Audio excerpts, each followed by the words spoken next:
Hi, first graders.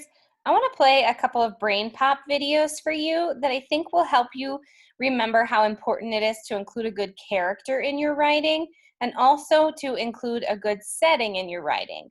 So these two brain pop videos, there's one about the character and then there's one about the setting. So let's watch those together. And this might help you just remember that when you're planning your story, that those are the two first things that you need to be planning is who the character is and what the setting is. So let's watch those together. We're going to start with the character.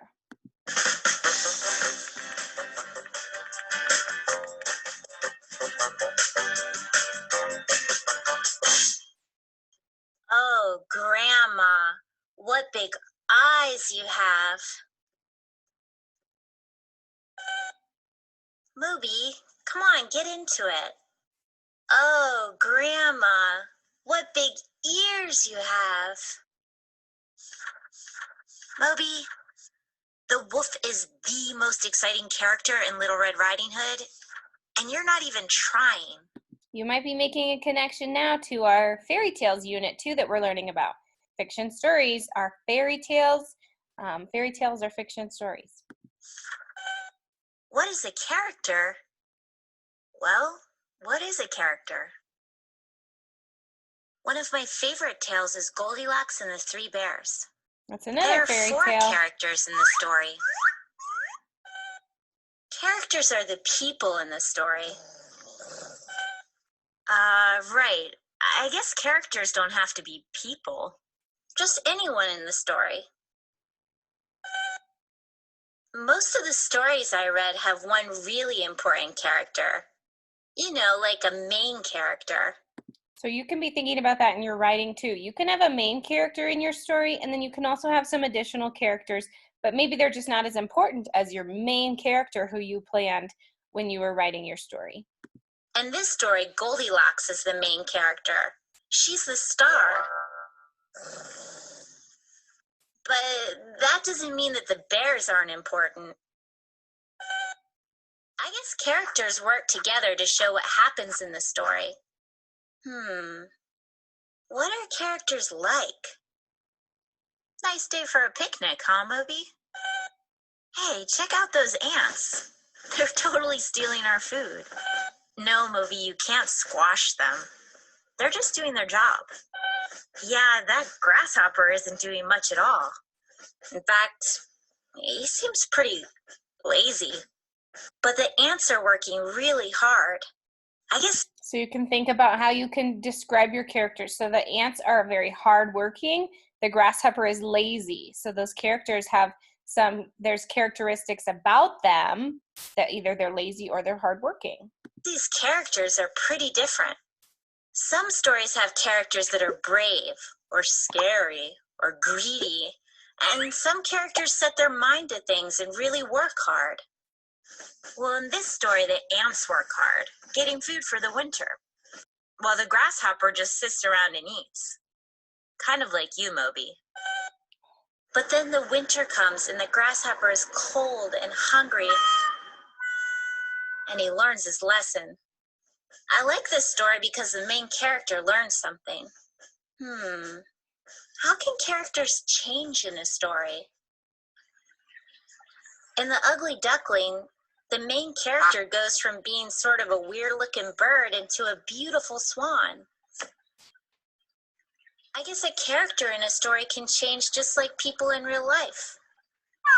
That'd be a good way to have your problem and your solution in your story too. Maybe your problem is that the character is not very nice, and then the solution to that problem is your character changes and learns how to be a nicer person. So sometimes the characters will change in stories we read and in stories we write too. I think they go through bigger changes than that, Moby. In this story, the ugly duckling isn't the only one who goes through a change. The other ducklings realize that they shouldn't make fun of other birds, so they change too. It can be hard to understand everything that happens to characters. What can you do to understand characters better? Sometimes when I read, I don't really get a character if they're so different from me. It helps if I can compare them to people I do understand. Well, Pinocchio's really different from me because he's a boy, and he's a puppet made of wood. But Pinocchio is like you, Moby, because you both get in trouble.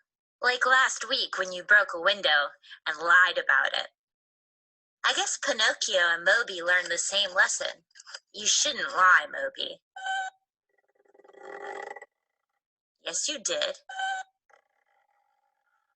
Cut it out. Anyway, I guess there's tons of different ideas to remember. How can you organize ideas about characters? Maybe I can chart their character traits. I can describe what the characters look like and what they do and feel, and how other people feel about them. Let's see. The wolf's traits. Well, he definitely has big ears and teeth, and he eats people, and everyone is scared of him.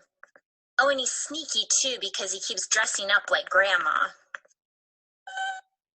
See, Moby? You can use my chart and really get into the wolf's character.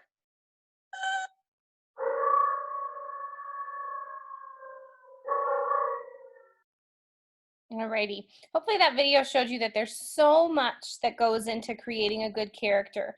And we also want to think about making our character move, making our character talk, and giving your character some of those traits like she talked about, that your character has a lot of different things going on. All right, quick video about setting.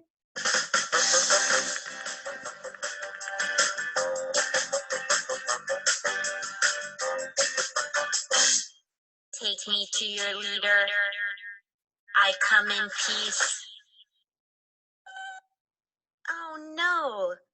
The backdrop is all wrong for our play. The setting is supposed to be in outer space, not the high seas. We talked about that before too. Remember when we mentioned that you always want your character and your setting to match? It should make sense. Wherever you pick your setting of your story, it should make sense for who your character is. What is the setting of a story? A setting is where the story takes place. You know, like where it happens. Yeah, I know we said our play would take place on a ship, but I meant a spaceship in the future, not some old boat from the past. I guess when I said the setting is where a story takes place, I was only half right. The setting is also when a story takes place. Like, a story about the Pilgrims arriving in America would take place a long time ago, during a totally different time period. It would be really weird if a story about the Pilgrims took place in the present, you know, like today. Whoa, that would really change everything. How does the setting affect the story? In Hansel and Gretel, the two characters walk through the deep, dark woods. But imagine if Hansel and Gretel walked through a bright, happy forest. That's a totally different setting, right? Anyway, the setting can really affect the mood of a story and make you feel different things. Let's see. After they walk through the woods, Hansel and Gretel find a house made of candy. Moby, you really shouldn't eat the house. It's rude. This is the witch's house. The story of Hansel and Gretel happens in several different places. How can the setting change in a story? I know that lots of stories have different settings, but some stories have only one place that changes over time. Well, this house is in the countryside now, but maybe later, other houses will be built near it. And then soon this place will turn into a small town, and then it'll turn into a big city. See? A story might take place over a span of time, and the setting might change along with the story. But I've definitely read stories where the setting wasn't so obvious. How can you figure out the setting in a story? Sometimes in a story, The writer doesn't tell you the setting, so you have to use clues to figure it out. Like right now, we're probably in the past because we're riding in a wagon instead of a car. Whoa. Right, and our clothes look kind of prairie-like.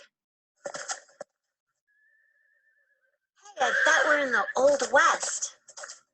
Giddy up, little doggies. Yee-haw! Hey, I bet you can figure out the setting by the way the characters talk. Right, partner? Sometimes when I read a story, I take notes on the setting too. I write down where the characters live, how they get around, how they dress, and how they talk. Or sometimes I draw pictures to help me figure out the setting.